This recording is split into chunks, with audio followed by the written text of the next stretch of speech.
Bonjour à toutes et à tous, c'est Manuel Correa. Dans cette vidéo, je ne vais pas parler de Photoshop, ni d'Illustrator, ni d'InDesign, ni d'XD. Je vais vous parler d'un logiciel proposé par NVIDIA qui s'appelle NVIDIA Canvas.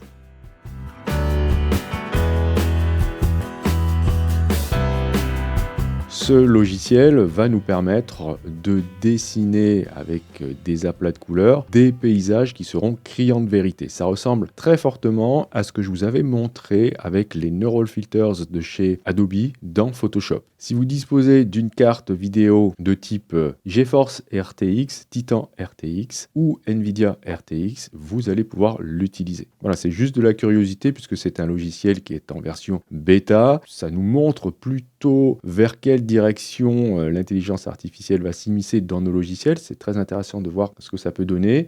Et on en a un bel exemple ici avec ce logiciel qui, comparé aux Neural Filters de chez Adobe, est infiniment plus rapide puisque ça se fait en temps réel. Donc on va regarder ça juste par curiosité. Donc comment ça se présente? On a très peu d'outils. On a ici deux fenêtres, une à gauche dans laquelle on va dessiner nos aplats de couleurs avec des materials que vous allez trouver dans la partie droite ici. Donc on peut peindre avec des nuages, avec des collines, avec de la forêt, avec de la boue, etc. Donc tout ce qu'il y a là, on va pouvoir l'appliquer. Et l'image de droite ici représente le résultat. Alors, chose intéressante, on peut dessiner dans l'une ou dans l'autre fenêtre. Super intéressant. Ensuite, vous avez là les styles, c'est-à-dire qu'une fois que vous avez obtenu votre résultat, vous allez pouvoir changer d'ambiance facilement en cliquant sur une petite vignette afin d'appliquer le style de celle-ci dans le résultat final. Donc on verra ça aussi. Chose intéressante, si vous cliquez sur New Style, vous pouvez importer vos propres images. On a en dessous des calques. On va pouvoir séparer par exemple les nuages, de la forêt, des montagnes, etc., etc. Donc on va faire un test. Ici, je vais partir plutôt avec ce style-là. Voilà, pour avoir un ciel comme ça. Et je vais commencer à dessiner, pourquoi pas, un cœur. Si je souhaite faire un cœur avec des nuages, eh bien, je vais pouvoir très simplement le faire. Je choisis de peindre avec un nuage et je vais prendre l'outil. Donc on a quoi comme outil? On a l'outil pinceau, on a ici l'outil trait qui est plus ou moins vectoriel, on a une gomme, on a de quoi remplir, donc avec le pot de peinture ici, des formes, on a une pipette et on a l'outil main. On peut changer la taille de la forme grâce à ce petit slider ici. Donc je vais dessiner un nuage plutôt dans la partie haute, comme ça, regardez, hop, hop, hop. Et instantanément, dès que je vais lâcher le clic, paf, j'obtiens le résultat. C'est complètement dingue. Je vais prendre ici l'outil pot de peinture pour remplir là, paf, et voilà, j'obtiens mon nuage. Et là, c'est pas en accéléré, c'est vraiment en temps réel. Donc on va essayer ensuite de créer un autre calque par-dessus. Et je vais prendre, pourquoi pas, voilà, de la boue. Et je vais reprendre l'outil pinceau, augmenter sa taille. Et voilà, je vais faire cela. Donc une forme à l'avant-plan, comme ça. Hop, regardez, ça me fait déjà tout de suite une ambiance plutôt réaliste. Voilà. C'est incroyable, moi je trouve ça complètement fou. Ok, très bien. Qu'est-ce que je peux faire ensuite? Pourquoi ne pas mettre de la montagne dans le fond? Donc je vais créer un autre calque. Alors je peux les renommer les calques, il suffit de cliquer dessus, d'écrire le nom, comme dans Photoshop, donc montagne, etc. Donc j'aurais dû le faire pour les autres calques. Je vais peut-être mettre ce calque sous le tout premier, voilà. Et je vais aller choisir donc de la montagne et mettre dans le fond, voilà, ici, une grosse montagne, hop, un truc comme ça, pof.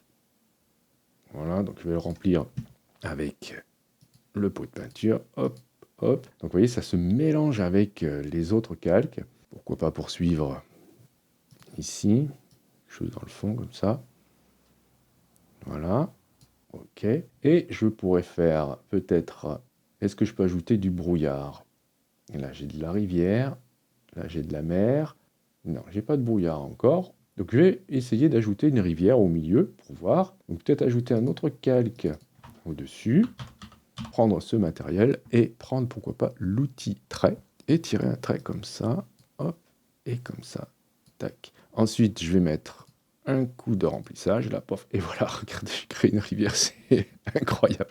Je trouve ça ouf, et le résultat est hyper satisfaisant, quoi. Est-ce que j'ajouterais pas des petites fleurs ou de l'herbe? Donc je vais faire un autre calque, que je vais appeler herbe, etc. Enfin, vous comprenez le principe. Je vais aller chercher ici, donc, mon herbe, et je vais balancer quelques petits traits là, tac, tac. Alors je pourrais baisser la taille, évidemment, hop, hop, et regardez ce que ça donne à droite. Alors, je vous avais dit que je pouvais dessiner directement là. Ben oui, regardez, hop, je peux le faire directement là. Voilà. Incroyable. Est-ce que je pourrais pas ajouter des arbres? J'ai pas encore ça. Donc j'ai des rochers là. J'ai du sable, ça m'intéresse pas trop. Ici, j'ai des murs. Ah si, j'ai de la forêt là. On va essayer d'ajouter une petite forêt. Je sais pas si c'est intéressant de le faire. Peut-être dans le fond. Pourquoi pas? Alors, hop, hop, hop, je vais le mettre juste dessous mon cœur. Voilà. Voilà, je vais appeler ça arbre.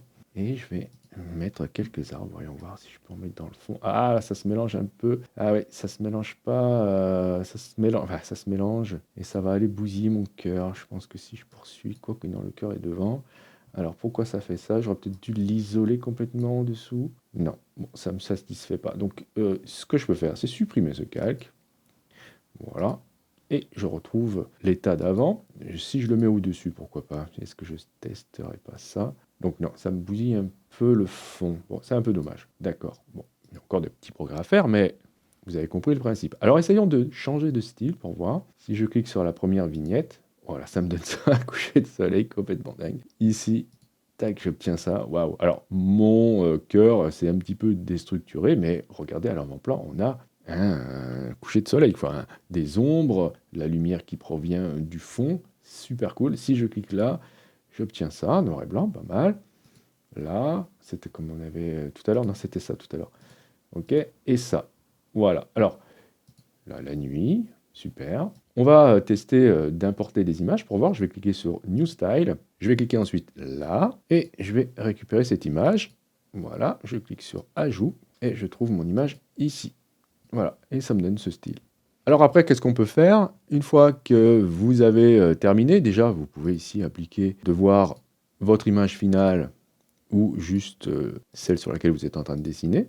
D'accord? Vous pouvez changer la valeur de zoom, ok, et vous pourrez décider de revenir en arrière avec ces touches. Là, vous avez la possibilité de l'exporter, d'enregistrer votre format, donc NVIDIA Canvas, comme ça. Là, vous allez pouvoir en ouvrir, et là, vous pouvez décider de faire un nouveau document. Donc, on va voir ce que ça donne si je l'exporte. Donc, notez que là, vous pouvez enregistrer au format Photoshop ou au format PNG. Donc, je vais mettre ici Test Photoshop, et on va regarder dans Photoshop ce que ça donne. Donc me voilà dans Photoshop, voilà ce que j'ai obtenu comme résultat. Déjà tout de suite, on s'aperçoit qu'on a à la fois les aplats de couleurs de notre dessin superposés au résultat. Donc là, on a tous nos calques. Donc je peux les cacher évidemment pour retrouver que les résultats. Et le résultat est vraiment pas mal du tout. Alors le petit bémol évidemment, c'est que cette image-là n'est pas en haute définition. On a une taille de 1024 par 1024. Il suffit d'aller dans le menu Image, taille de l'image, pour vous rendre compte voilà, que c'est assez petit. Avec cette définition, on ne pourra pas